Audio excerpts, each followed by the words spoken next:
तो नहीं, जल्दी से कमेंट कीजिए। क्या कर रहे रास्ते में देखती आ रही थी। चलिए आज हम लोग मिट्टी की बात करेंगे, ठीक है। मिट्टी बहुत ही महत्वपूर्ण है जीवन के लिए, धरती पर आधार है। मिट्टी के बिना जीवन की कल्पना नहीं की जा सकती है। कहा जाता है, यूएनओ का एक आंकड़ा है कि पृथ्वी पर लोगों की जितनी आबादी है उससे ज्यादा जीवित जीव एक चम्मच मिट्टी में मौजूद है। समझ में आई बात? क्या पृथ्वी पर लोगों की जितनी आबादी है, मतलब 8 अरब से ज्यादा है, उतने जीवित जीव किसमें मौजूद है? एक चम्मच मिट्टी में। यानी मिट्टी जीवन का आधार है। और माटी कहे कुम्हार से तो क्या रौंदे ओए, एक दिन ऐसा आएगा मैं रौंदूंगी तो। जीवन का आधार तो मिट्टी है। ये मरने के बाद भी चाहे आप लाश को दफनाइए या जलाइए, सब कुछ किसमें मिलता है? अंततः मिट्टी में। तो मिट्टी बहुत ही महत्वपूर्ण आधार है। थोड़ा मिट्टी के बारे में जानकारी ले लें, उसके बाद हम लोग मिट्टी का महत्व समझ लें, उसके बाद हम लोग भारतीय मृदा पर चलेंगे, ठीक है। मैप के द्वारा और फिर डिटेल लिखवाएंगे भी, एक छोटा सा डायग्राम बनाएंगे भारतीय मृदा पर, और उसके बाद डिटेल लिखवाएंगे। मिट्टी, कौन सी मिट्टी कहाँ है, किस मिट्टी में कौन सी फसल होती है, ठीक है। इसके बारे में भारतीय मृदा का जो वितरण है पूरे भारतीय भूमि पर, उसके बारे में डिटेल लिखवाएंगे। पहले तो मिट्टी के बारे में थोड़ा बहुत जानकारी ले लें। लिखने के लिए एग्जाम में जब आएगा तो मृदा का महत्व, मृदा हमारे जीवन के लिए क्यों महत्वपूर्ण है, ठीक है। मृदा कहते किसे हैं, छोटे छोटे क्वेश्चन है, लेकिन अगर आप उस पर चर्चा पहले से सुन चुके होते हैं या चर्चा कर लेते हैं तो कभी ऐसा सवाल आता है तो तुरंत पॉइंट्स दिमाग में आ जाएगा, ठीक है। तो चलिए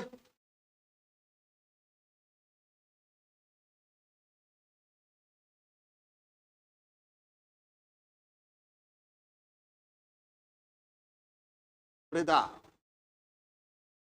अंग्रेजी में क्या कहते हैं इसको? फाइल। मिट्टी है क्या? मिट्टी किसे कहते हैं? की परिभाषा क्या होगी बताइए। सबसे पहले तो ये जीवन और पोषण दोनों का आधार है मिट्टी। मिट्टी से ही पौधे बनते हैं ना। पौधा किससे पनपता है? मिट्टी से। अब पौधा के विभिन्न अंगों को हम लोग खाते हैं। अब वही जब खाते हैं तो वो क्या बनता है हमारे शरीर में? ब्लड, मांस, वही शुक्राणु अंडाणु बनता है, फिर नया जीव। यानी मिट्टी ही हमारे रगों में दौड़ रही है। समझ में आई बात? मिट्टी जीवन देती है, बाद में जब मरते हैं तब सब कुछ फिर मिट्टी में। तो मिट्टी जो है मृदा पोषण का, जीवन का आधार।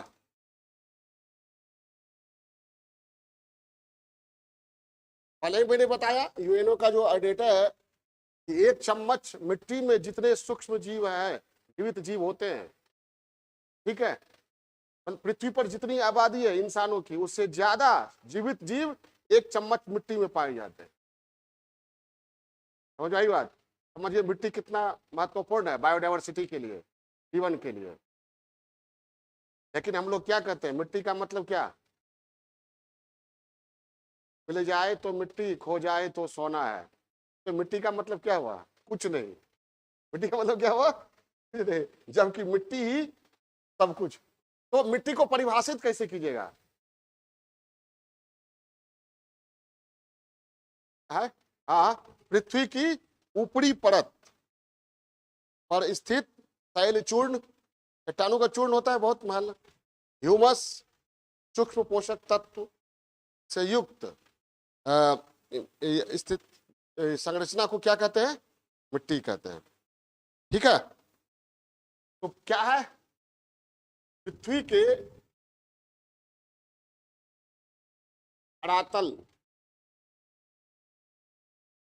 पर, यानी ऊपरी परत पर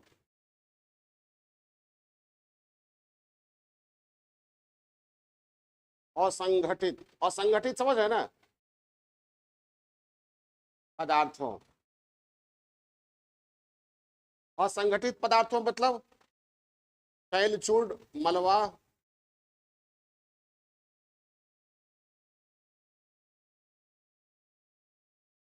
ह्यूमस, ह्यूमस समझते हैं, जैविक तत्व जो सड़ गल जाते हैं, मिट्टी का के परत में समा जाते हैं ना, तो ह्यूमस हुआ। और जिस मिट्टी में जितना ह्यूमस होता है वो उपजाऊ अधिक होता है। ह्यूमस खनिज, पोषक तत्वों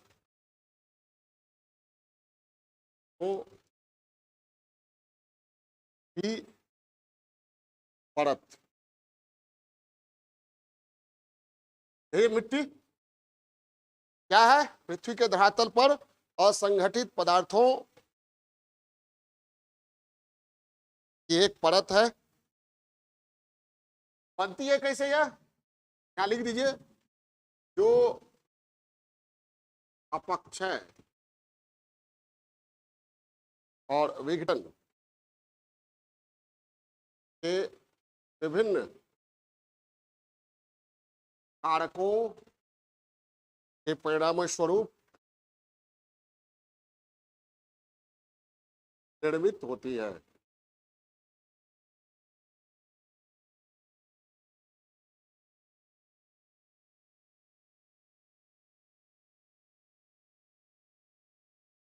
ठीक है।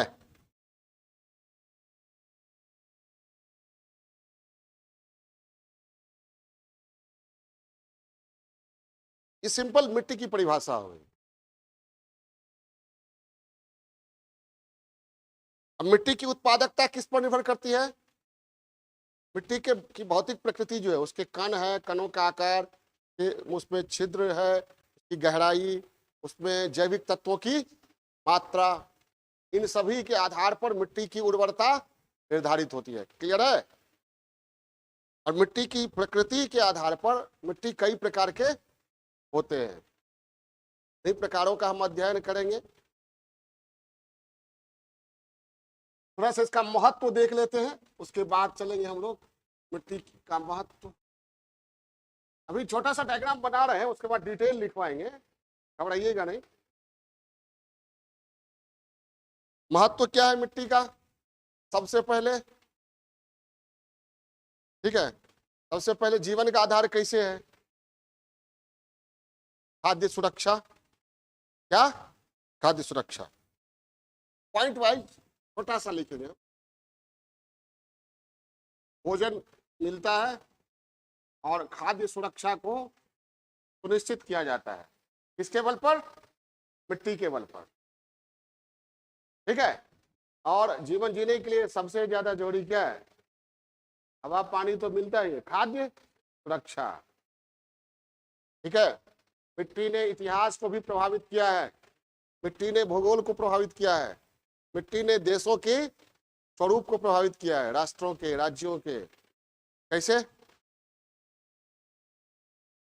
हुआ, कैसे, आप जानते होंगे रायचूर दोआब, रायचूर दोआब नहीं सुने हैं, कृष्णा गोदावरी दोआब सुने हैं, गंगा यमुना दोआब सुने हैं। ये सब क्षेत्र जो था काफी उपजाऊ था, इन क्षेत्रों पर अधिकार के लिए बड़े बड़े राजवंशों के बीच संघर्ष हुआ है, नहीं हुआ है, पल्लव, वाकाटक, राष्ट्रकूट, सातवाहन, मौर्य, गुप्त, सभी उत्तर में भी गंगा यमुना दोआब पर जिसका शासन होता था वो पूरे भारत पर शासन करता। कृष्णा तुंगभद्रा के बीच जो दोआब है वो क्या कहलाता है, रायचूर, शायद रायचूर दोआब ही कहलाता है। तो मिट्टी काफी प्रभावित करती है कि अगर उपजाऊ है तो वहां बसावट रहेगी, जैसे जैसे मिट्टी का उपजाऊपन खत्म होगा बसावट चल उड़ जा रहे पंछी अब ये देश हुआ बेड़ा बेगाना। तो खाद्य सुरक्षा सुनिश्चित करती है, मिट्टी पोषण देती है, पोषक तत्व आपको मिट्टी से मिलेगा।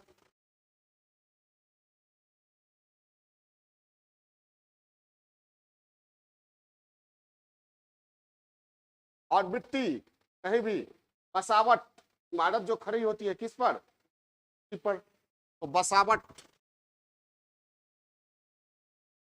सुनिश्चित करती है, इमारत, शहर, गांव आदि बस्ती।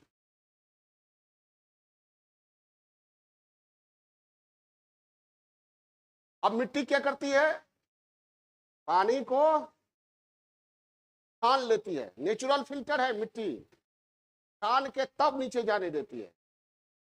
इसीलिए सबसे साफ जल कौन माना जाता है, भूमिगत। ये साफ कौन करता है, फिल्टर कौन लगाए हुए हैं, भगवान लगाए हुए हैं ऊपर वाला, कौन, फिल्टर का नाम क्या है, मिट्टी। यानी ये प्राकृतिक नेचुरल क्या कहते हैं उसको, फिल्टर ही लेते, फिल्टर का कार्य करती है। इससे क्या होता है, भूमिगत जल स्वच्छता बनी रहती है।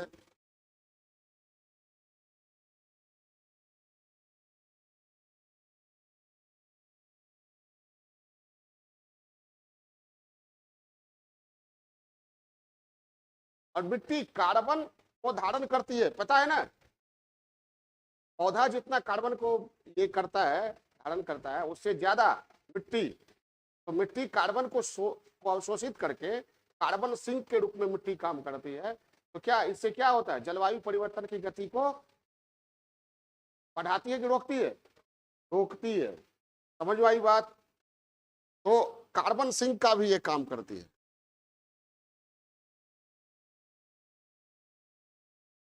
इससे क्या होता है, जलवायु परिवर्तन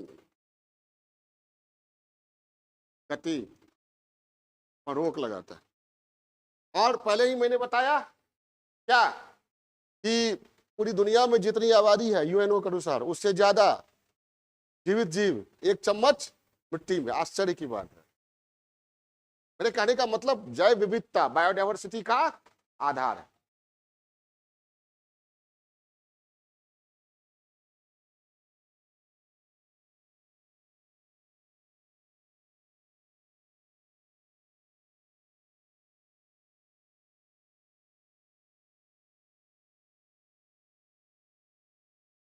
काल प्रतिहार राष्ट्रकूट ये लड़ते रहे यमुना भाव के लिए, पल्लव वाकाटक, पल्लव चालुक्य, सातवाहन वाकाटक, ये आपस में संघर्ष होता रहा है। तो मिट्टी जो है राजनीति को भी प्रभावित करती है। जहाँ भी उपजाऊ मिट्टी होगी वहां पर प्रभुत्व स्थापित करने के लिए राजवंशों, साम्राज्यों के बीच क्या होगा, संघर्ष होगा। मिट्टी राजनीति और समाज की दिशा और दशा को भी, जहां भी मिट्टी उपजाऊ होगी वहां के लोगों का जीवन, वहां के लोगों का संस्कार बहुत ही क्या होगा, सरल होगा। सरल भी मतलब जीना आसान होगा, हालांकि संस्कृति में जटिलता भी आ सकती है। ठीक है, तो क्या करती है मिट्टी, राजनीति और समाज को भी प्रभावित करती है।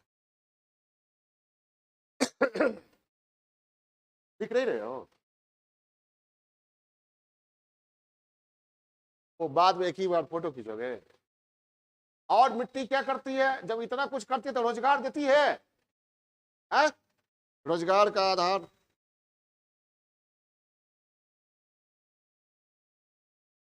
और रोजगार हुआ, सब कुछ हुआ, तो सरकार को राजस्व भी तो मिलेगा, है। सब आप लोग जानते हैं, पॉइंट यहाँ क्लियर हो गया, इसको डील भी किया जा सकता है।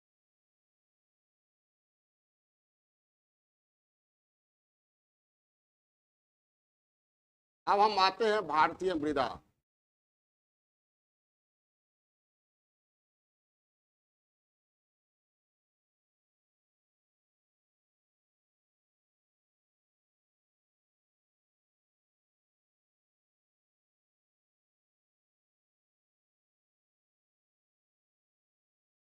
छोटा सा डायग्राम बना के उसके बाद डिटेल लिखवाना शुरू करेंगे।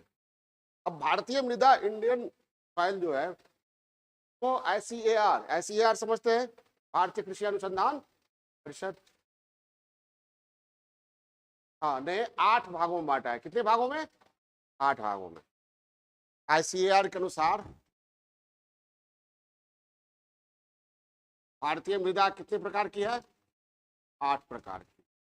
जब भी सवाल आता है अगर मेंस में भारतीय मृदा के बारे में, मृदा का महत्व के बारे में आता है, तब तो यहाँ लिख ही सकते हैं ये, ठीक है, महत्व हो गया।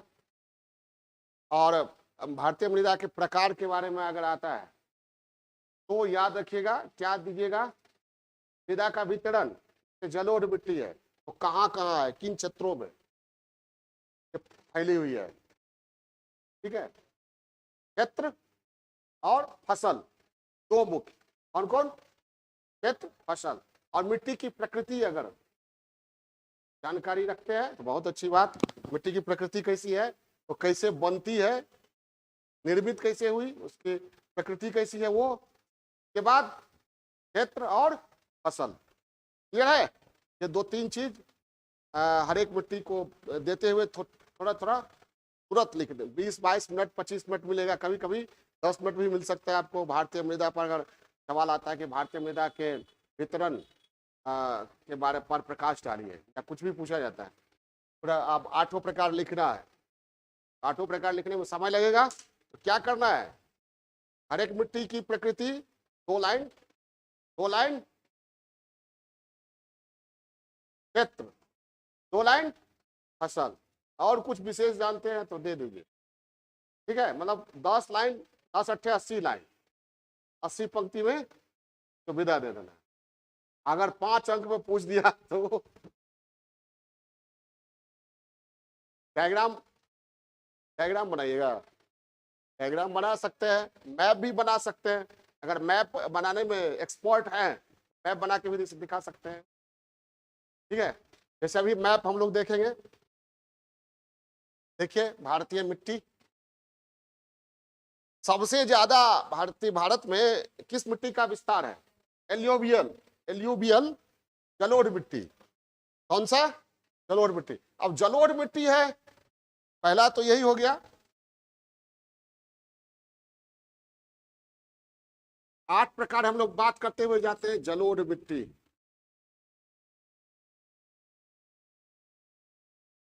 बचपन से पढ़ते आए होंगे, नदियों द्वारा लाए गए जलोढ़ से निर्मित होती है, मलबों से निर्मित होती है। कौन? जलोढ़ मिट्टी। नदी कहां से लाता है सब मलबा, जलोढ़? पहाड़ों से चट्टान को घिसते घिसते घिसते घिसते, पहले चट्टान, बड़ा बड़ा चट्टान बोल्डर बनता है, फिर कंकर, फिर पत्थर, छोटा छोटा, फिर चूर्ण, और फिर बहुत तरह का मलबा भी लेके चलती है। तो जलोढ़ नदियों द्वारा लाकर लाए गए मलबे या जलोढ़ से इस मिट्टी का निर्माण होता है, ठीक है। और ये है जलोढ़ से निर्मित है। जलोढ़ मतलब जो बहा कर लाया गया मलबा है या जो भी है, निर्मित। एक जानते होंगे आप लोग, पढ़ते होंगे, 2 तरह का जलोढ़ मृदा है, एक पुरानी और एक नई। पुरानी वाली बांगर, और नई वाली जो होगी नदी के आसपास होगी, पुरानी वाली थोड़ी दूर होगी। उपजाऊ दोनों होगी। ज्यादा उपजाऊ कौन होगी? खादर। तो 2 प्रकार, खादर। यहाँ डायग्राम है तो डायग्राम पे कितना लिखिएगा, काफी है। क्षेत्र, अब नदियों द्वारा लाई गई जलोढ़ से बहाकर लाए गए मलबे से बनती है। तो जहां जहां नदी है, नदियों के मैदानी प्रदेश में क्या क्या, तो हमारे यहाँ मुख्य जो है गंगा नदी तंत्र है, ब्रह्मपुत्र है, ठीक है। तो गंगा नदी तंत्र के इलाके में, ब्रह्मपुत्र के इलाके में जलोढ़ मिट्टी मिलेगी। देखते हैं हम लोग जलोढ़ मिट्टी। ये देखिए जलोढ़ मिट्टी कहाँ है, ये एल्यूवियल, ये है ना एल्यूवियल। ये देखिए जलोढ़ मिट्टी, ये जलोढ़ मिट्टी गंगा यमुना दोआब है ना, जलोढ़ मिट्टी। और ये तटवर्ती इलाका जलोढ़ का हो गया। ये नॉर्थ ईस्ट में ब्रह्मपुत्र जलोढ़ हो गया। तो सबसे ज्यादा क्षेत्र पर विस्तृत कौन है? जलोढ़ ही है। ठीक है, सेम है ना दोनों, ये इंग्लिश में ये हिंदी में। ये जलोढ़, तो जलोढ़ के बारे में क्या देखिएगा, क्षेत्र के में क्या बताइएगा? उत्तरी मैदान, ब्रह्मपुत्र का मैदान और तटीय क्षेत्र। ठीक है, पूर्वी तट। तो क्षेत्र में लिखिए उत्तरी मैदान, ब्रह्मपुत्र मैदान, तटीय मैदान एवं जहां डेल्टाई भाग होगा।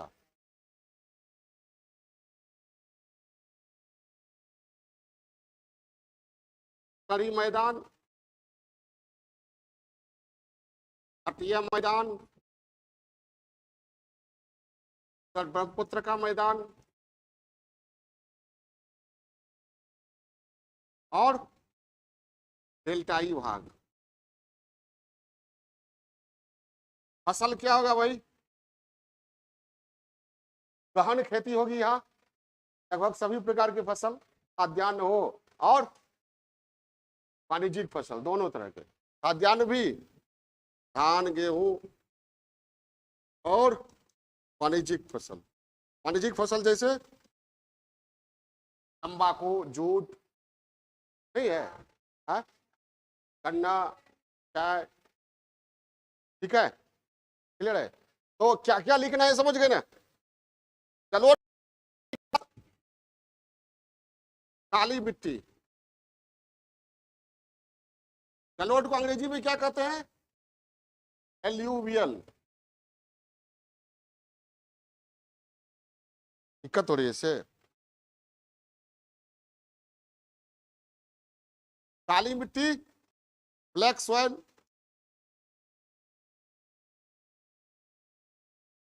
काली मिट्टी जो है ज्वालामुखीय विस्फोट के परिणाम स्वरूप लावा से बने चट्टान के चूर्ण से बनी है।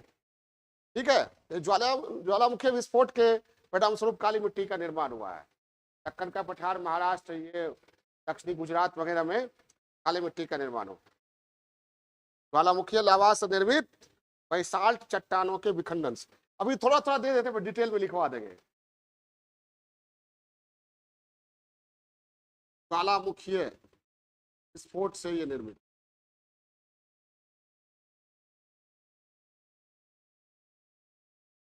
है, अब इसको क्षेत्र कहाँ है देखिए,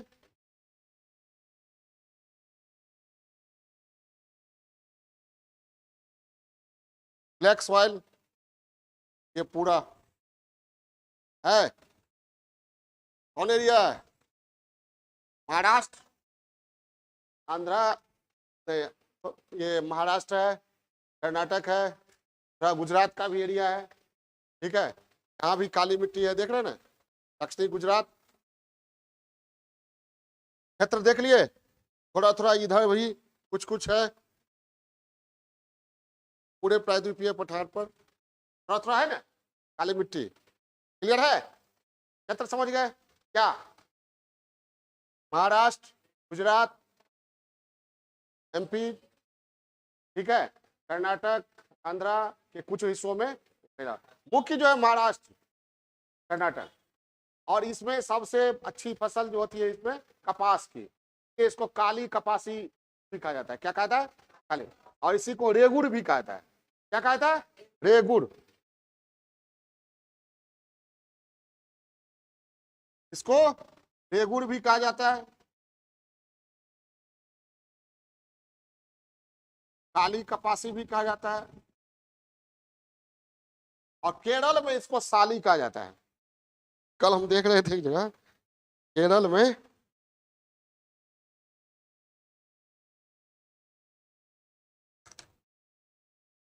ठीक है, फसल में क्या दीजिएगा? एरिया समझ गए, क्षेत्रफल। साली, तालब सौ आकार लौदरही कर साली। काली मिट्टी, काली कपासी मिट्टी, रेगुड़ मिट्टी, ज्वालामुखीय मिट्टी, लावा मिट्टी, सब इसका नाम है। किसका? काली मिट्टी का। तो अगर आए तो उसमें घबराना नहीं है कि रेगुड़ कहां से आ गया। क्षेत्र कहां समझ गए? कहां कहां? पश्चिमी मध्य प्रदेश, आंध्र प्रदेश, कर्नाटक, महाराष्ट्र, दक्षिण गुजरात। अब फसल क्या होगा? मुख्यतः कपास, और इसके अलावा तिलहन, सूरजमुखी, मोटे अनाज, ये हो गया काली मिट्टी। फसल लिख लीजिए।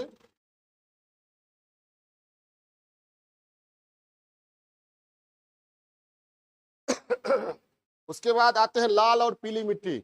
लाल पीली कहाँ है? देखिए ये लाल पीली, ये देखिए यहाँ है।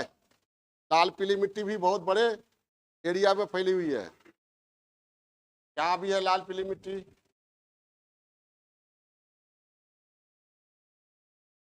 ठीक है, इसमें लाल पीली के लिए ये यूज किया गया है।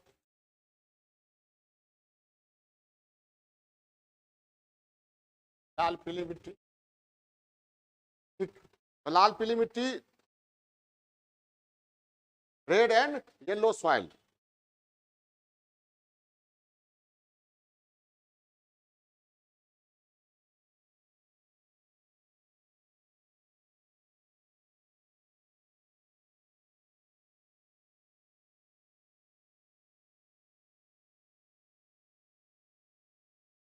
लाल एवं पीली मिट्टी,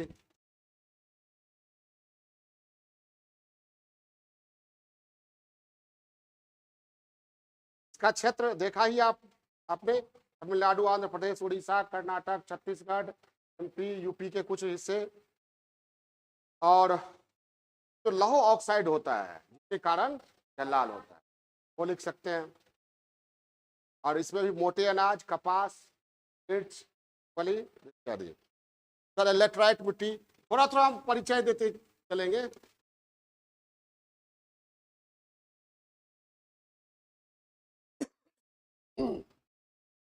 लेटराइट को अंग्रेजी में लेटराइट ही कहते हैं। ये लेटराइट मिट्टी वहां बनती है वहां जहां भारी वर्षा, हाँ भारी वर्षा होती है और तापमान भी बहुत रहता है। लेटराइट मिट्टी देखिए कहाँ है? पश्चिमी घाट का पश्चिमी हिस्सा।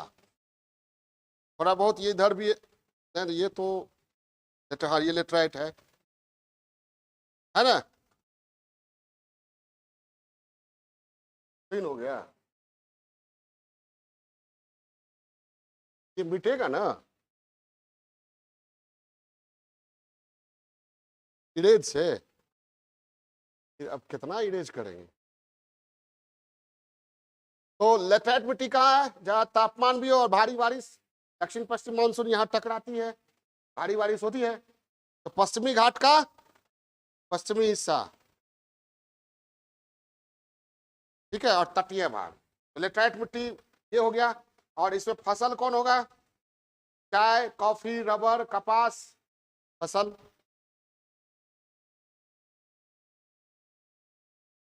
ठीक है, ये चौथा। के बाद आइए पांचवा, शुष्क एवं मरुस्थलीय मृदा। डिटेल हम लिखवाएंगे इसलिए यहां पर उतना हम नहीं जा रहे हैं। ड्राई एंड डेजर्ट सॉइल, शुष्क प्रदेश में यानी हरियाणा, पंजाब, राजस्थान, क्लियर है? का क्षेत्र कहां होगा? एरिड, देखिए कहां है? क्या है? राजस्थान, पंजाब, हरियाणा, होगा ना? शुष्क प्रदेश जहां भी है, dry and desert soil, clear है? या फसल क्या होगा? मोटे अनाज। और जैसे राजस्थान का गंगानगर जिला है, वहाँ सिंचाई की अच्छी सुविधा के कारण वहाँ अच्छी खेती खाद्यान्नों की भी होती है। पंजाब हरियाणा भी अपने आप में क्या है, हरित क्रांति का प्रदेश है, जानते ही है। कह रहा है ये डेजर्ट और ये जो है ड्राई एंड डेजर्ट सॉइल, ये एक्चुअली पहले जलोढ़ मृदा थी। कालांतर में जलवायु परिवर्तन के कारण ये क्या हो गया, रेत के कणों में तब्दील हो गई। तो सिंचाई की अच्छी अगर सुविधा हो तो यहाँ भी खेती हो सकती है। पंजाब हरियाणा में हो रहा है, इधर भी हो रहा है। तो ये फसल समझ गए, क्षेत्र समझ गए किसका,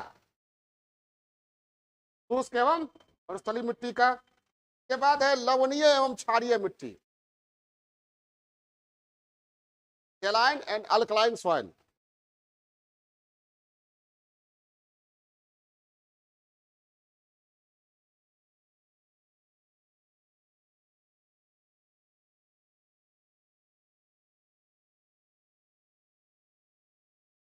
एलाइन एंड अल्कलाइन,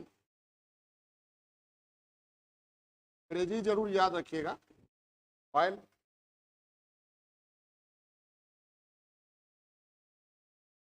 शुष्क अर्ध शुष्क प्रदेश में या जहाँ जल जमाव है, जल भराव है, वहां क्या होता है, मिट्टी पर लवण जो है वो जमा हो जाता है, नमक की परत जमा हो जाती है। या जहाँ नहरी सिंचाई बहुत है वहाँ मिट्टी में नमक की परत, लवण की परत जमा हो जाती है या क्षार जमा हो जाता है।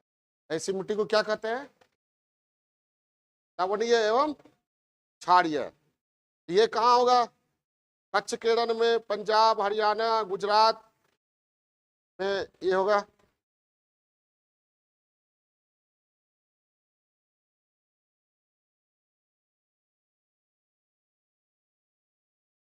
पीटमय एवं जैव मृदाएं, तो दलदली मृदा भी कहते हैं, मार्सी सॉइल।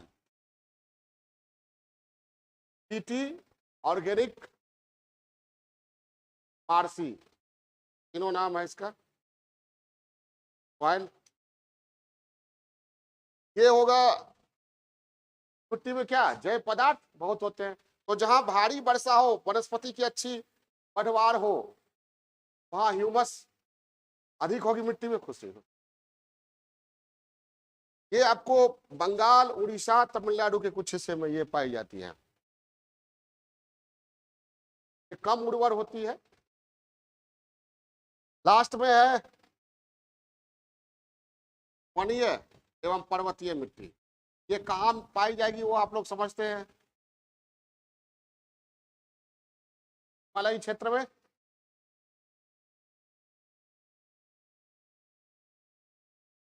और निचली घाटी में जब यह मिलेगी तो वहां खेती होगी धान की।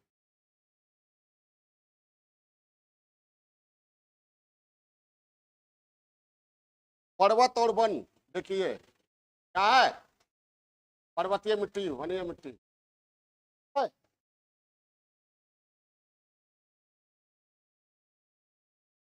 क्या भी पर्वतीय मिट्टी है, ये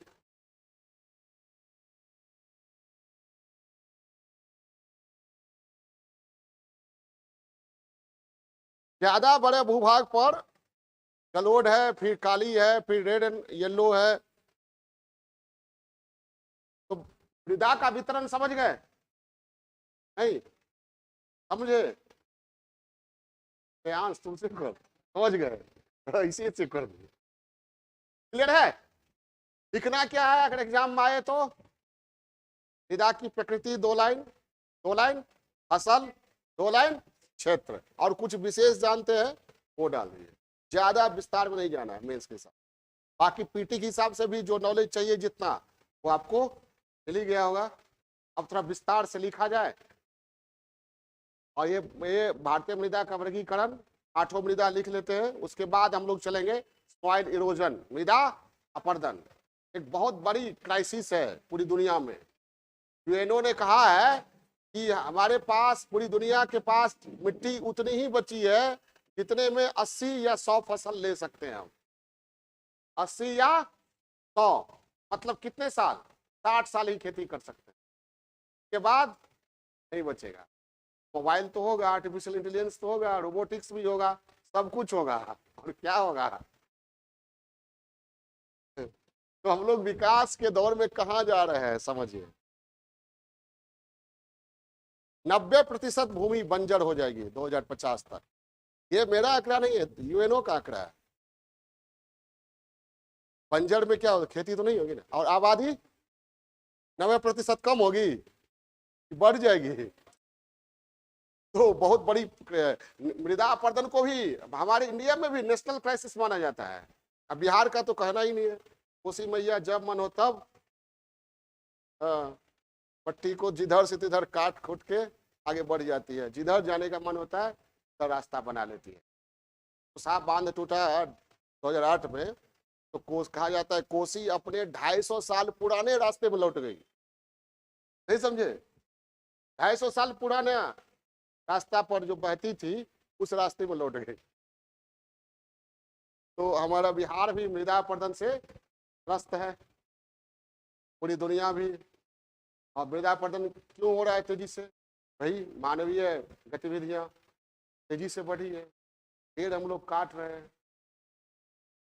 ठीक है, जानवर और में कोई इंटेलेक्चुअल होगा तो सोचता होगा, तो पेड़ नहीं काटते न कुछ करते हैं। प्रकृति को डिस्टर्ब करता है जानवर, प्राकृतिक वातावरण में रहता।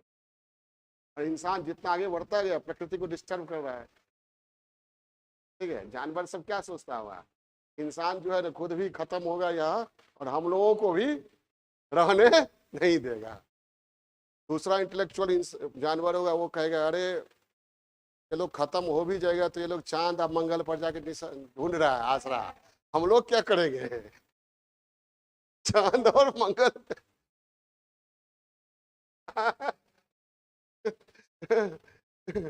चलो दिलदार चलो, चांद के पार चलो, हमें तैयार चलो। तो चलिए अब लिखा जाए।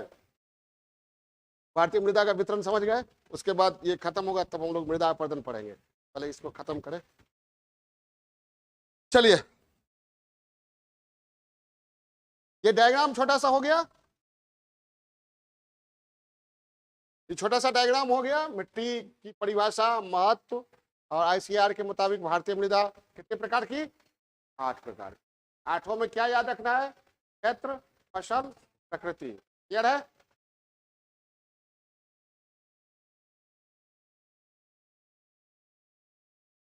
से अभी पीटी टाइप का ही ये टॉपिक है। आप लोग की पीटी परीक्षा नजदीक भी आ रही है। चलिए डिटेल थोड़ा लिखिए। मृदा एक महत्वपूर्ण संसाधन है एवं जीवन का आधार है।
लिखिए, महत्वपूर्ण प्राकृतिक संसाधन है एवं जीवन का आधार है। यह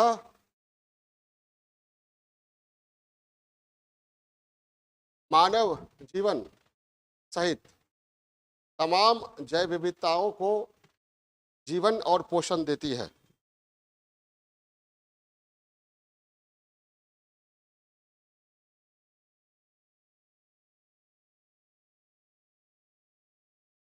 विविधताओं को जीवन और पोषण देती है।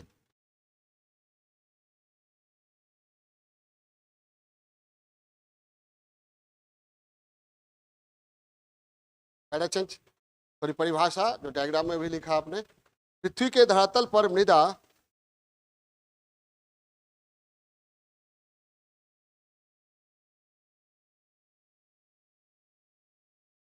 असंगठित पदार्थों की एक परत है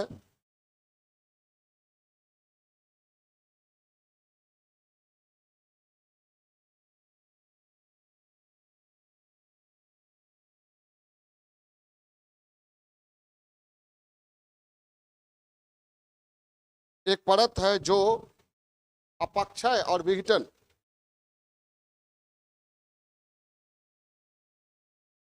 के कारकों के माध्यम से बनी है।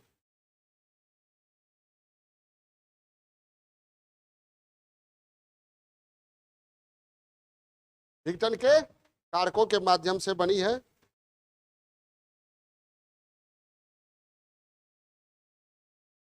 मूल जनक सामग्री मतलब जिससे मिट्टी बनती है, जनक, जिससे उस मिट्टी का जन्म होता है।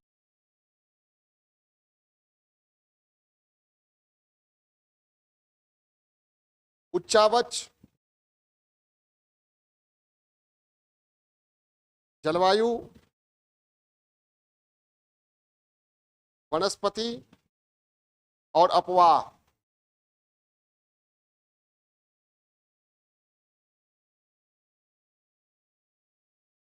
मृदा निर्माण के कुछ आधारभूत कारक हैं।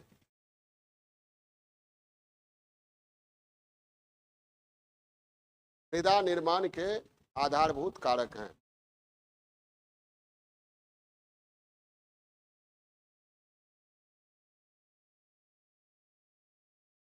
इनके अतिरिक्त मानवीय गतिविधियों का भी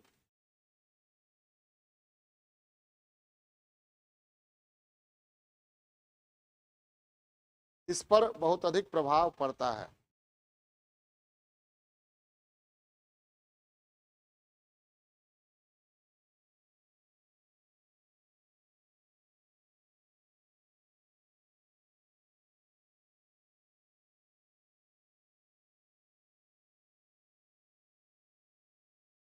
चेंज मृदा की उत्पादकता अनेक भौतिक गुणों पर निर्भर करती है।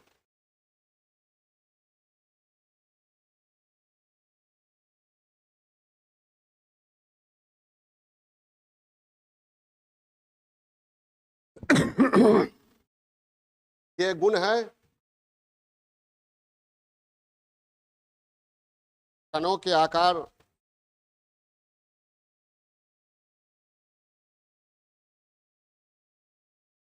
कणों का आकार, आकृति तथा विन्यास,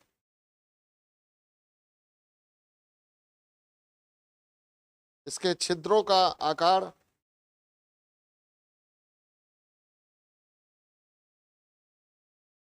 इसकी गहराई इत्यादि।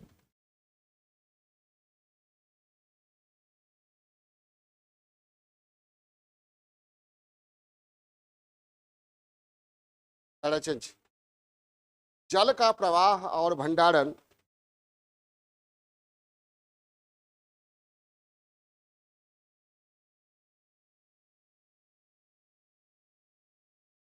वायु का संचलन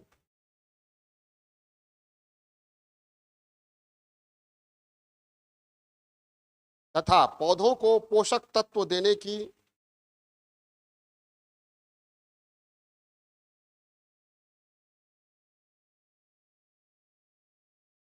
मृदा की क्षमता।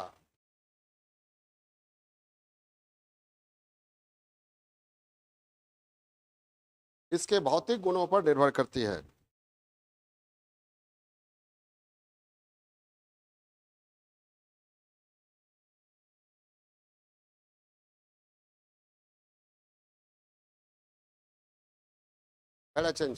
मृदा के प्रबंधन की दृष्टि से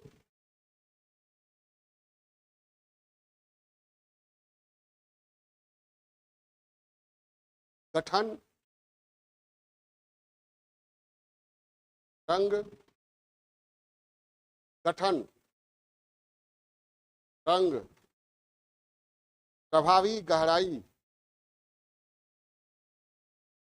हाँ, संरचना,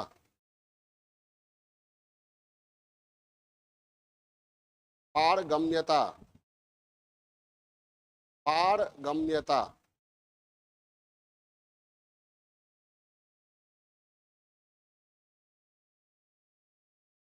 नमी धारण की क्षमता,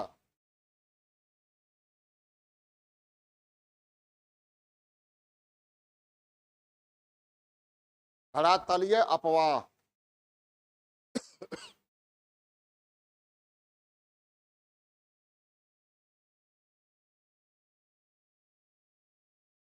ढाल और अपर्दन,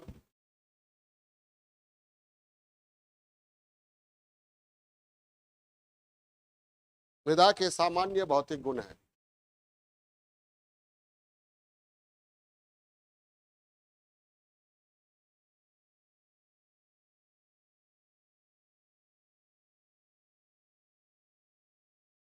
पहला चेंज, जलवायु, वनस्पति, ढाल, ढाल और आवरण प्रस्तर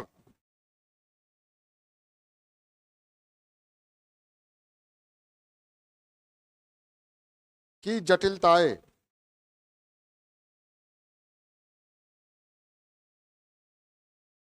आवरण प्रस्तर की प्रादेशिक जटिलताएं, प्रादेशिक जटिलताएं, मृदा के प्रकार,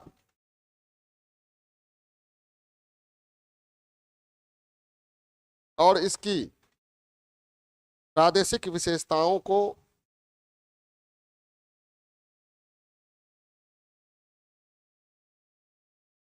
प्रभावित करती है।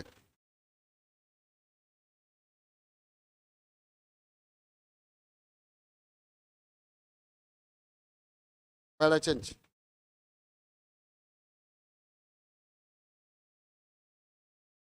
भारतीय मृदा, हेडिंग बढ़ाइए।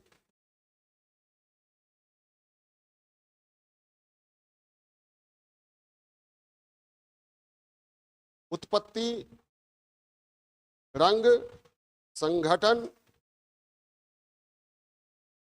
उत्पत्ति, रंग, संगठन और स्थिति के आधार पर भारतीय कृषि अनुसंधान परिषद ने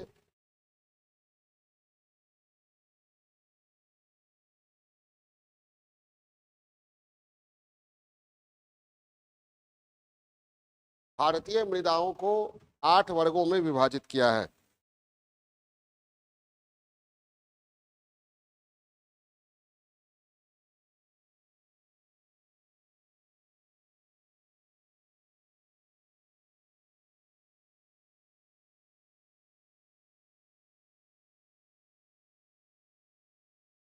पहला, जलोढ़ मृदा, एल्यूवियल फाइल,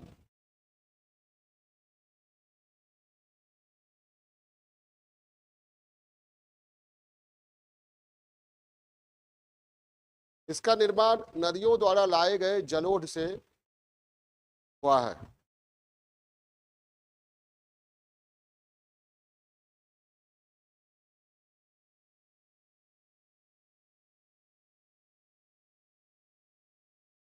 ये मुख्यतः 2 प्रकार की होती है।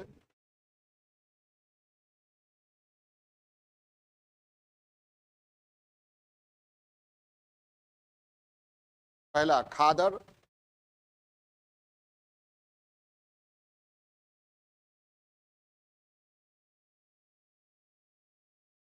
खादर डैश देके लिखिएगा।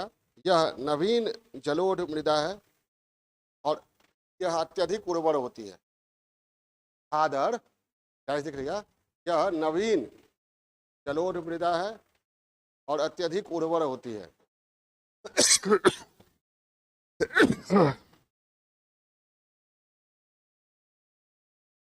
दूसरा, पांगड़,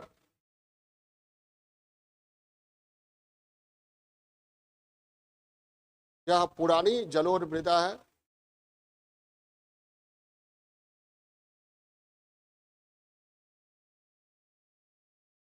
जो अपेक्षाकृत कम उर्वर होती है।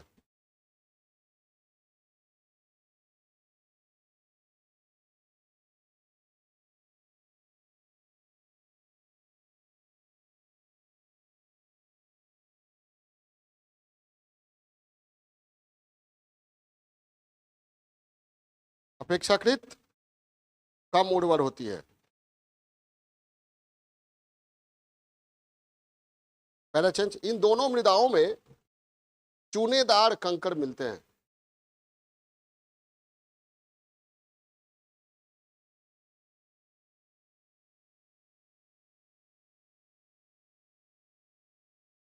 चूनेदार कंकड़ मिलते हैं जिनका उपयोग पुताई, मतलब सफेदी जो किया जाता है, पुताई और सीमेंट निर्माण में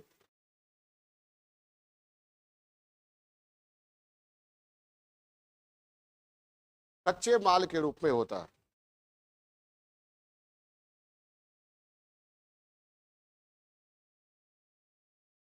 पुताई, सफेदी जो सकते हैं, और सीमेंट निर्माण में कच्चे माल के रूप में होता है।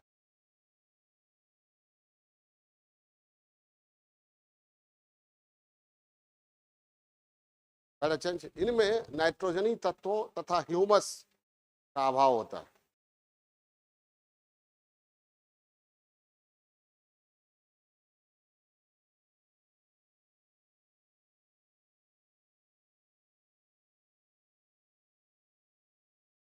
इसलिए नाइट्रोजनी उर्वरक डालने की जरूरत होती है।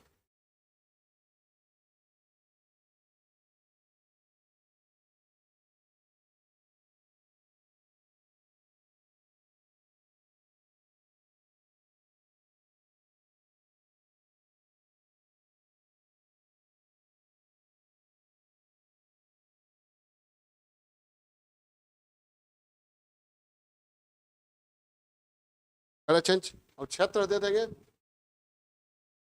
यह मृदा भारत के उत्तरी मैदान, ब्रह्मपुत्र मैदान,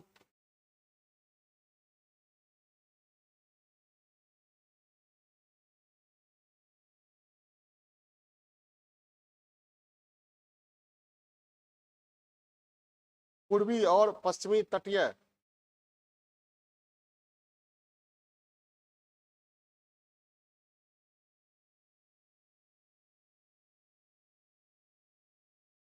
भागों,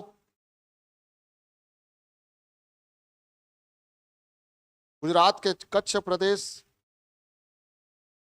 गुजरात के कच्छ प्रदेश एवं विभिन्न नदियों के डेल्टाई भागों में पाई जाती है।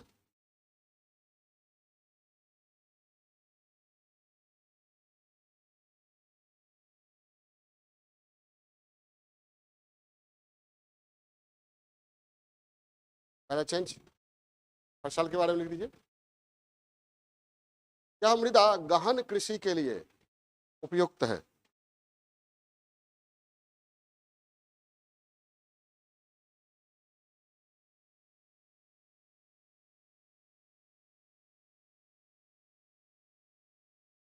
इसमें अनेक प्रकार के खाद्यान्न एवं वाणिज्यिक दोनों तरह के फसलों की पैदावार होती है।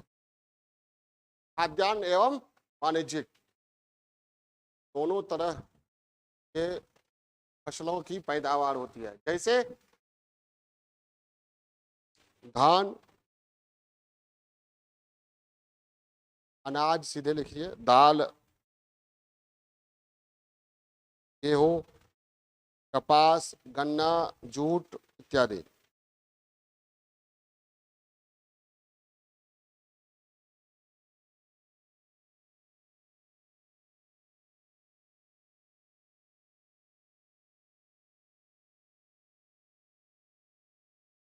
दूसरा, काली मृदा, ब्लैक सॉइल, इसे, पहले इसका नाम ढेर सारा है वो लिख लीजिए। इसे रेगुड़ मिट्टी का, रेगुड़ कहते हैं ना वहां पर, रेगुड़ मिट्टी, काली कपासी मिट्टी,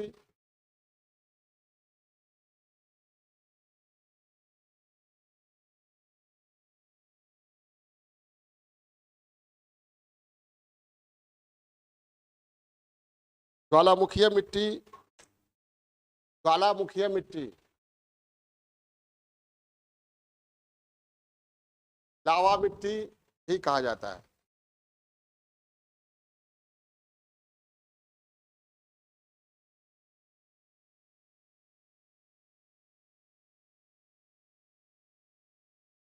इसका निर्माण ज्वालामुखीय ज्वालामुखीय लावा से निर्मित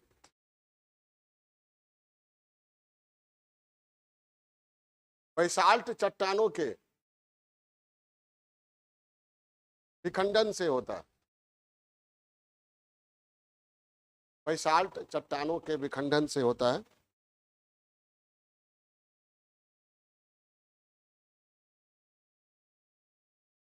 इसमें उपस्थित टाइटेनियम नमक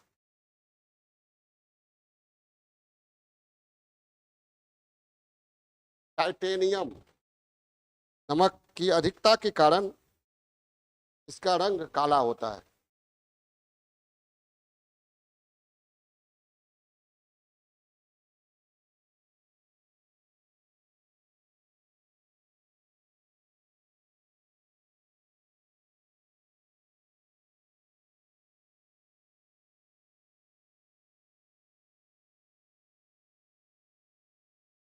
इसमें लोहे एवं चूने की प्रचुर मात्रा होती है।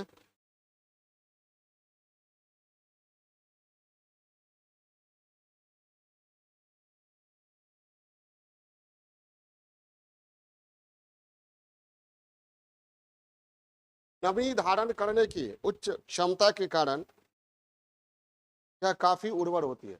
नमी धारण नमी धारण करने की उच्च क्षमता के कारण यह काफी उर्वर होती है।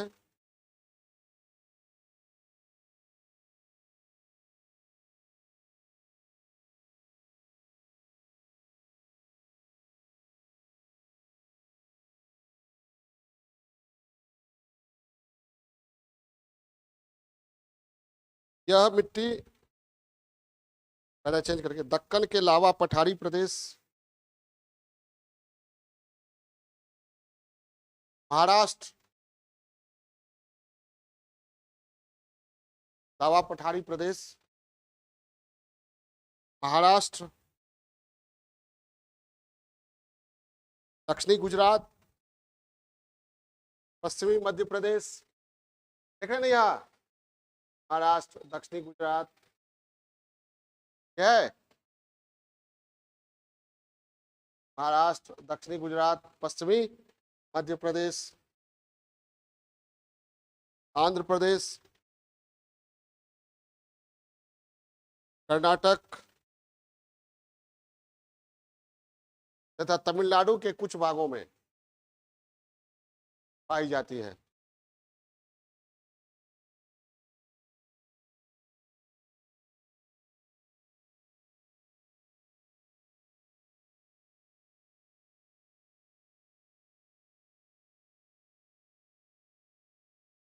बिहार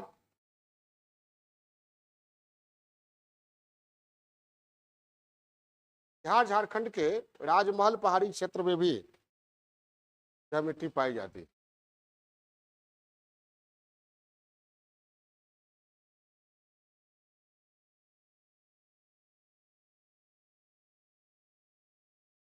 राजमहल पहाड़ी क्षेत्र में यह मिट्टी पाई जाती है। नेक्स्ट, लाल और पीली मृदा, रेड एंड येलो सॉइल। लाल और पीली मृदा, रेड एंड येलो सॉइल। देखिए इसका निर्माण रवेदार आग्नेय रवेदार आग्नेय और रवेदार आग्नेय और परिवर्तित चट्टानों के विखंडन से हुआ है।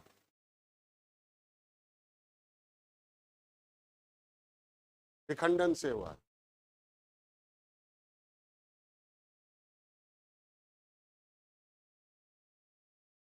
लौह ऑक्साइड हेमेटाइट, लौह ऑक्साइड की अधिकता के कारण का रंग लाल होता है।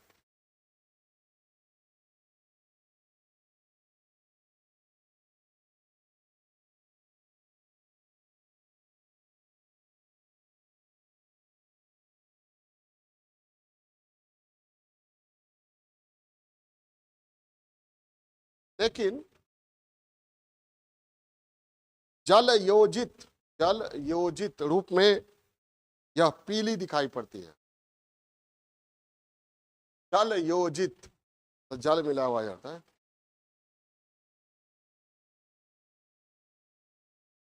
जल योजित रूप में यह पीली दिखाई पड़ती है।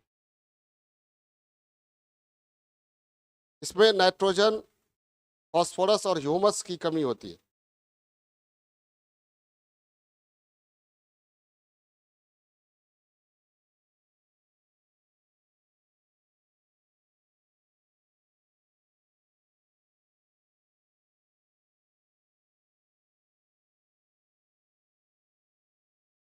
देख रहे हैं ये लाल पीली कहाँ कहाँ है, कहाँ का है?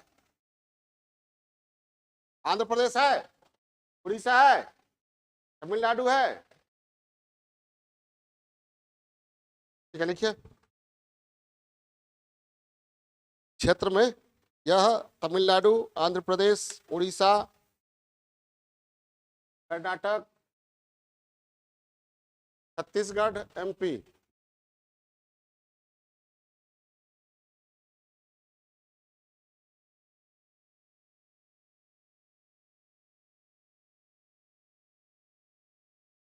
पूर्वोत्तर भारत में है, कुछ है ना यहाँ देख रहे हैं, और पूर्वोत्तर राज्यों में पाई जाती है।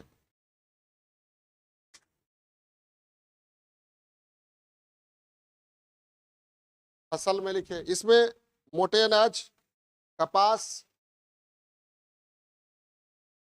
तिलहन, मिर्च, मूंगफली, आलू की खेती होती है।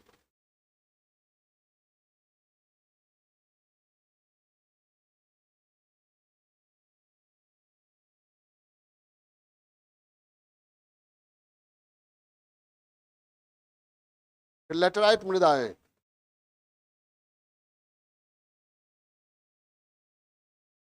ये देख रहे हैं लेटराइट बता ही चुके हैं, पश्चिमी घाट का पश्चिमी हिस्सा।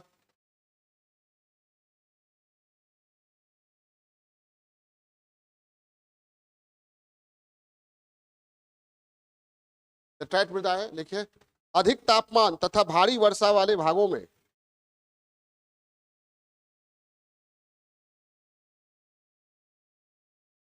जहां पोषक तत्व बह जाते हैं वहां इस प्रकार की मिट्टी पाई जाती है। बह जाते हैं,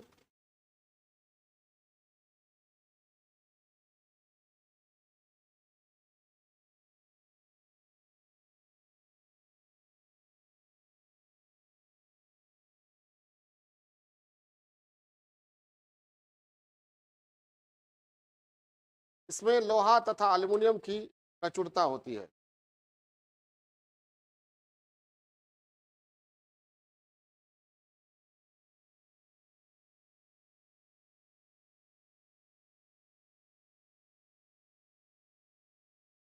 इसमें इसमें चाय, कॉफी, रबर, कपास आदि की खेती होती है।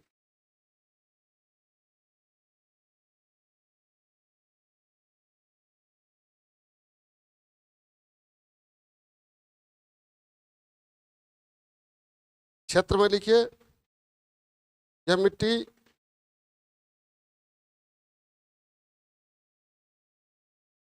देख रहे हैं पश्चिमी घाट का पश्चिमी हिस्सा, और कहाँ है? पूर्वोत्तर भारत में है, यहाँ है ना, देख रहे हैं कुछ यहाँ भी है उड़ीसा के आसपास, और कुछ इधर उधर भी है, यहाँ भी है।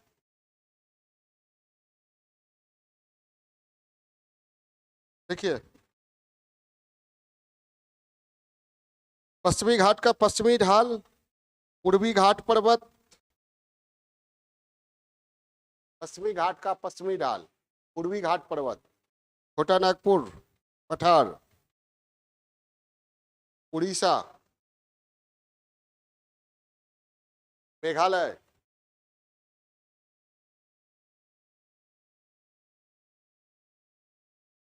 मणिपुर, नागालैंड, त्रिपुरा, मिजोरम में पाई जाती है।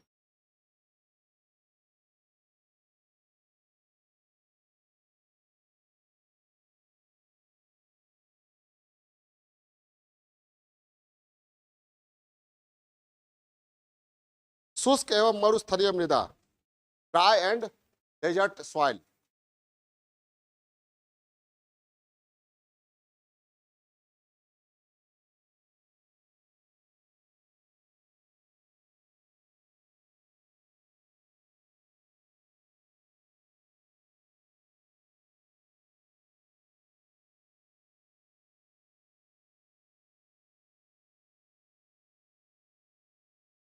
वास्तव में यह मृदा पहले जलोढ़ मृदा ही थी।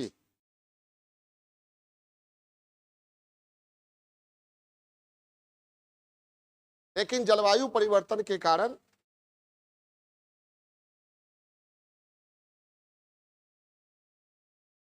कम वर्षा के कारण यह रेत के कणों में तब्दील हो गई।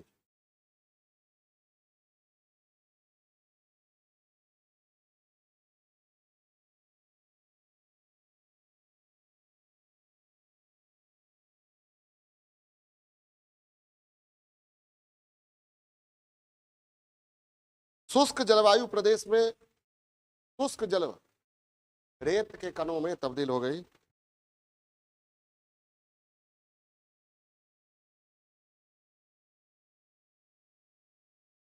शुष्क जलवायु तथा उच्च तापमान वाले क्षेत्रों में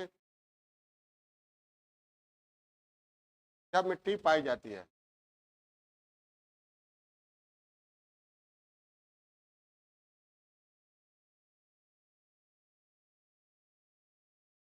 राजस्थान है और पंजाब है।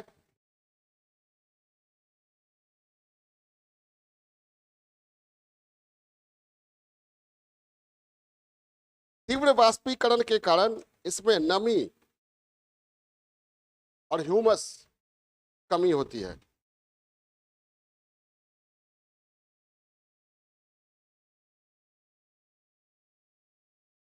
तीव्र वाष्पीकरण के कारण में नमी कम होती है तथा ह्यूमस भी कम होते हैं।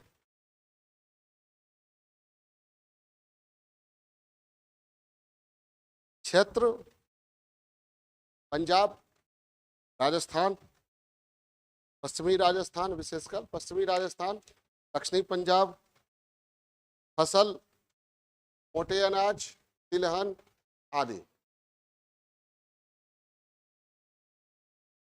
और सिंचाई की अच्छी व्यवस्था के से यहाँ फसल की अच्छी पैदावार भी संभव है। जैसे मैंने बताया, गंगानगर जिला पंजाब भी हरित क्रांति वाला क्षेत्र रहा है। नेक्स्ट, लवणीय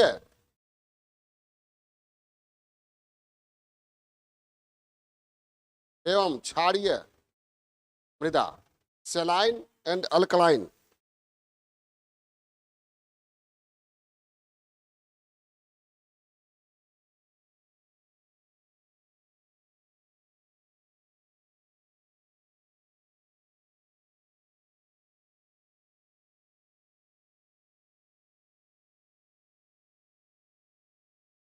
देखिए, इसका स्थानीय नाम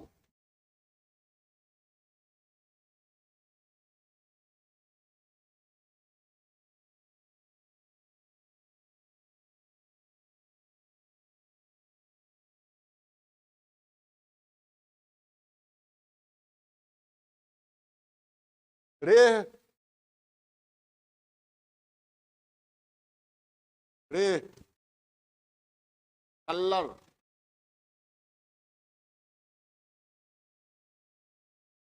कार्ल टॉपर,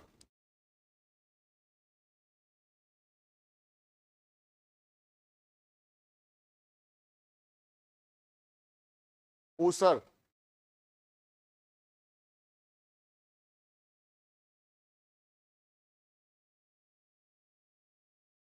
है।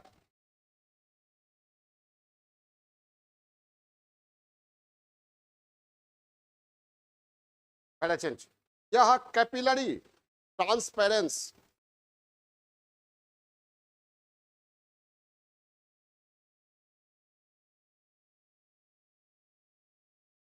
मतलब केशिका क्रिया समझते हैं, नीचे से ऊपर आना, तो नीचे से तली से नमक ऊपर आकर जम जाता है, ठीक है, जिसके कारण इसको क्या कहते हैं, लवणीय।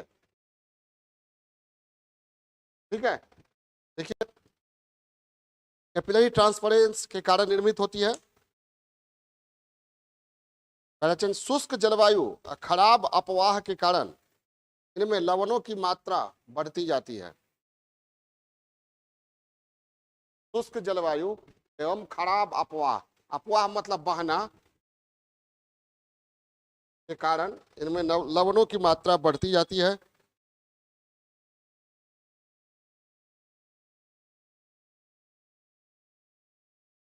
पैराचेंज, डेल्टाई प्रदेशों में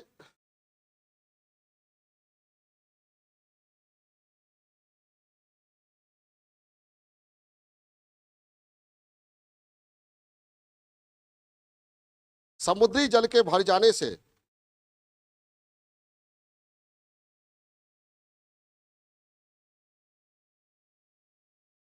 क्षारीय मृदाओं के विकास को बढ़ावा मिलता है।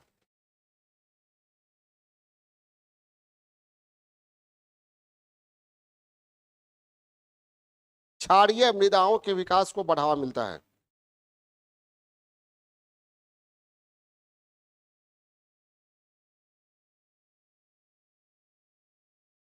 पैराचेंज, शुष्क जलवायु दशा वाले क्षेत्रों में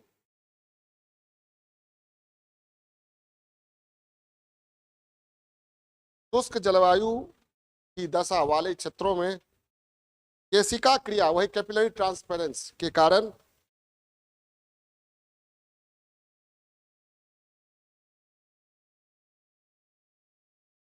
नमक की परत जम जाती है, के कारण मृदा की सबसे ऊपरी परत पर लवण एवं क्षार की परत जम जाती है।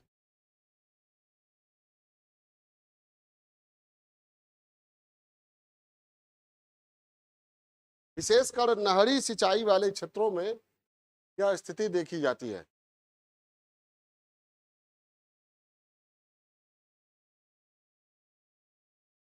नहरी सिंचाई वाले क्षेत्रों में यह स्थिति देखी जाती है।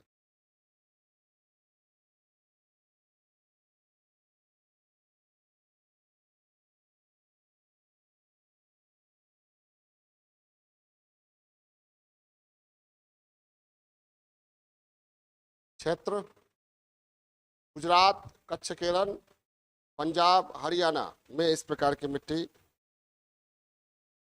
गुजरात, कच्छ, केरल, पंजाब, हरियाणा या डेल्टाई प्रदेशों में इस प्रकार की मिट्टी पाई जाती है।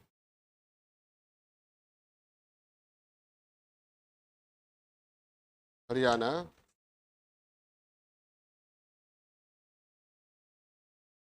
पीटमय एवं जय मृदाएं, तो दलदली मृदा भी कहते हैं। पीटमय लिखवाए थे वो पीछे,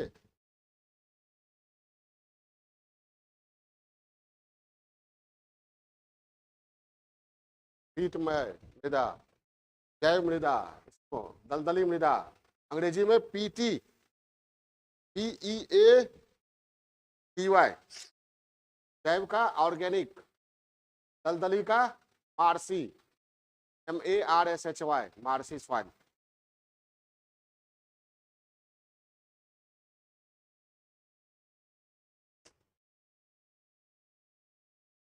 जहाँ वनस्पति अच्छी होगी वही ना ऑर्गेनिक पदार्थ मिट्टी में होगा ज्यादा। या जहाँ ये उच्च आर्द्रता होगी, भारी वर्षा होगी, वही दलदली मिट्टी होगी। क्लियर है? देखिए, वनस्पति की अच्छी बढ़वाड़, बढ़वाड़, बढ़वाड़ ही लिखिए, मतलब बढ़ने वाला, अच्छी बढ़वाड़ वाले तथा भारी वर्षा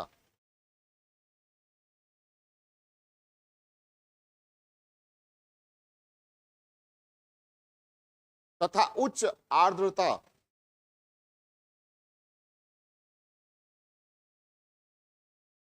युक्त क्षेत्रों में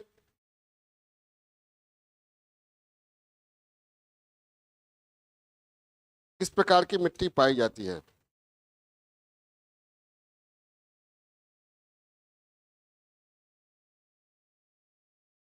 इसमें पर्याप्त मात्रा में जैव तत्व तथा ह्यूमस मिलते हैं।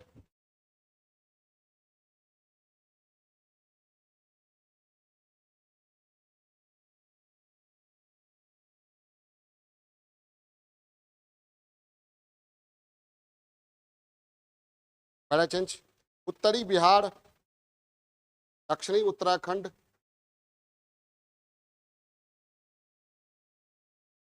बंगाल, उड़ीसा, तमिलनाडु के कुछ भागों में यह मिट्टी मिलती है। तमिलनाडु में अधिकतर यह मिट्टी मिलती है।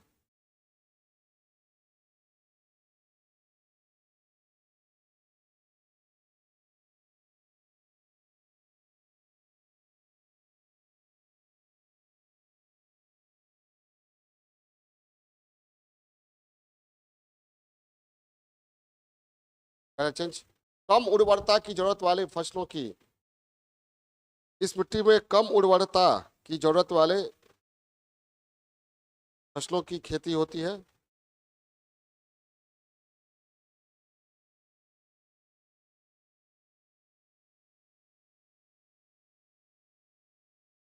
कहीं कहीं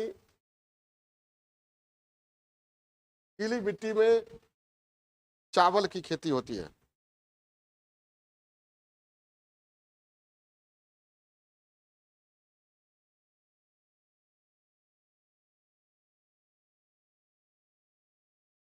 हाँ,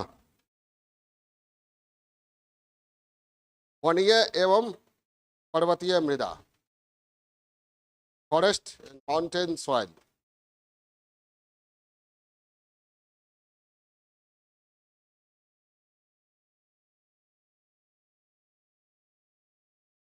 देखिए, पर्वतीय, अब पर्वत है, वन है, तो उसमें क्या होगा, पर्वत और वन का जैसा पर्यावरण रहेगा वैसा मिट्टी भी बदलेगा। नहीं समझे? तो हिमालय में ऊंचा चढ़ते जाइएगा, देखिए तरह का मिट्टी मिलेगा, बदलाव होगा ना। देखिए, पर्वतीय पर्यावरण में, वन क्षेत्रों में इस प्रकार की मिट्टी पाई जाती है।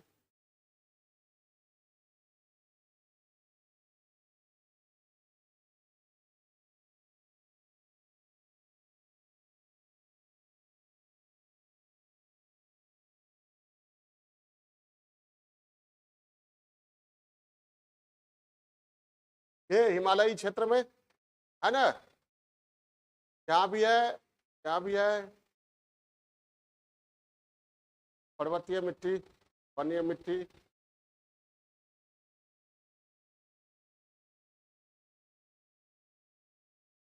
पर्यावरण में परिवर्तन के अनुसार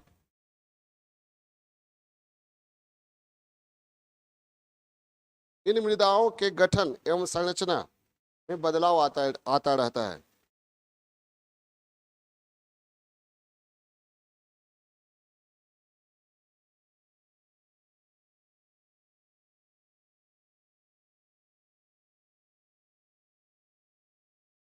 हाँ?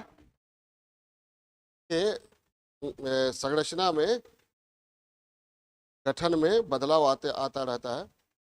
घाटियों में ये दोमटी और गाद युक्त होती है। क्षेत्र कहाँ है? हिमालय का पर्वतीय एवं वन्य भाग। हिमालय का पर्वतीय एवं वन्य भाग। घाटियों में यह दोमटी एवं गाद युक्त होती है।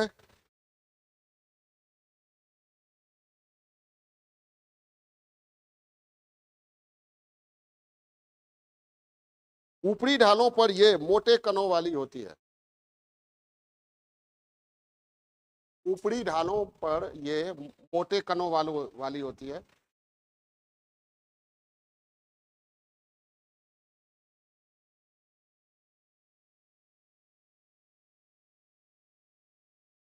पैराचिंच। निचली घाटी में पाई जाने वाली मृदाएं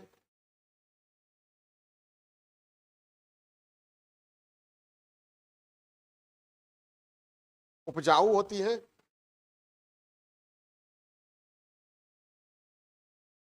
और इनमें चावल तथा गेहूं की खेती होती है।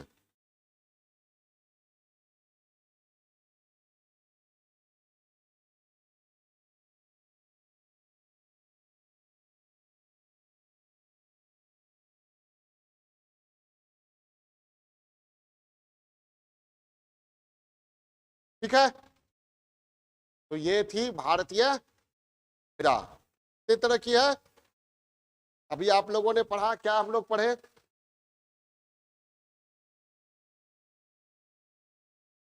मिट्टी क्या है? क्या है मिट्टी?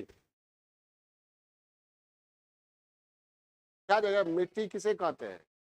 भारत ये पाकिस्तान छोड़िए, मिट्टी की परिभाषा कीजिए। मिट्टी है, कहने मिट्टी है, बताइएगा ना है क्या? आधार है वो तो नहीं, आधार तो हवा भी है। जीवन का आधार खाली पृथ्वी के ऊपरी परत पर या धरातल पर असंगठित पदार्थों जैसे तैलचूर्ण, ह्यूमस, सूक्ष्म पोषक तत्व, कार्बनिक पदार्थ, खनिज आदि की परत है। क्या है? मिट्टी एक परत ही है ना। हाँ, मिश्रण भी कर देते। क्या है? तो मिश्रण है तो परत ना है कि क्या है? परत है, लेयर है। बताइएगा ना। ठीक है, जो पोषण और जीवन का आधार। मिट्टी की परिभाषा हो गया सिंपल। मिट्टी का महत्व हम लोगों ने पढ़ा। बहुत तरह का महत्व है, मोटा मोटी खाद्य सुरक्षा, पोषण सुरक्षा, बसावट, प्राकृतिक फिल्टर, बोलेंगे तब करना। कार्बन सिंक, कार्बन सिंक समझ रहे हैं? कार्बन को धारण करने की क्षमता अधिक होती है। फिर मिट्टी का अपरदन होता है तो कार्बन वायुमंडल में जाता है। जैव विविधता का आधार है। राजनीति और समाज को भी प्रभावित करती है मिट्टी। ठीक है, मिट्टी नेचर को भी प्रभावित करती है। ठीक है, रोजगार और रेवेन्यू। आईसीएआर के अनुसार भारत में कितने प्रकार की मिट्टी पाई जाती है? 8। कौन कौन? जलोढ़, alluvial wine soil, sorry alluvial oil. कहाँ कहाँ पाई जाती है ये? मैदानी क्षेत्रों, उत्तरी मैदान, तटीय मैदान, ब्रह्मपुत्र का मैदान, डेल्टाई भागों में। बनती है कैसे? नदियों द्वारा लाए गए जलोढ़ से खादर, बांगर, फसल, खाद्यान्न और वाणिज्यिक दोनों तरह का गहन कृषि। ये जलोढ़ मिट्टी खत्म हो गया। काली मिट्टी ज्वालामुखी लावा से निर्मित बैसाल्ट चट्टानों के विखंडन से बनी लावा मिट्टी, काली मिट्टी, कपासी मिट्टी, काली कपासी मिट्टी, रेगुड़ मिट्टी और ज्वालामुखी मिट्टी। और केरल में क्या कहते हैं? काली। ठीक है, तो ये कहाँ पाई जाती है? इलाका बता दिया ना, महाराष्ट्र, महाराष्ट्र, कर्नाटक, गुजरात, पश्चिमी मध्य प्रदेश। ठीक है, दक्कन का पठारी प्रदेश कह सकते हैं। और ये फसल कपास, इसके अतिरिक्त मोटे अनाज, तिलहन वगैरह वगैरह, मूंगफली वगैरह। काली मिट्टी हो गई। लाल एवं पीली मिट्टी। लाल क्या होती है? ऑक्साइड के कारण। पानी में मिली रहती है तो पीली दिखाई पड़ती है। मोटे अनाज वगैरह वगैरह। लेटराइट, या भारी बारिश हो, तापमान हो, पश्चिमी घाट का पश्चिमी हिस्सा और भी भारत के कुछ हिस्सों में लवणीय क्षारीय मिट्टी पढ़ ही लिए, पीटमय जैव वन्य पर्वतीय मिट्टी। हो गया, भारतीय मिट्टियों का विस्तार या फैलाव खत्म हो गया। अब हम लोग पढ़ेंगे सॉइल इरोजन, मृदा अपरदन, एक नेशनल क्राइसिस बना हुआ है और राष्ट्र भारत के लिए ही नहीं, ये पूरी दुनिया के लिए संकट है। क्योंकि मैंने बताया यूएनओ का क्या कहना है कि मात्र 60 साल ही हम धरती पर खेती कर सकते हैं, के बाद क्या खा के रहेंगे सोचना पड़ेगा। चांद पर फसल उगा के लाएंगे ठीक है, तो बात करेंगे मृदा अपरदन पर ब्रेक के बाद 12:30 से।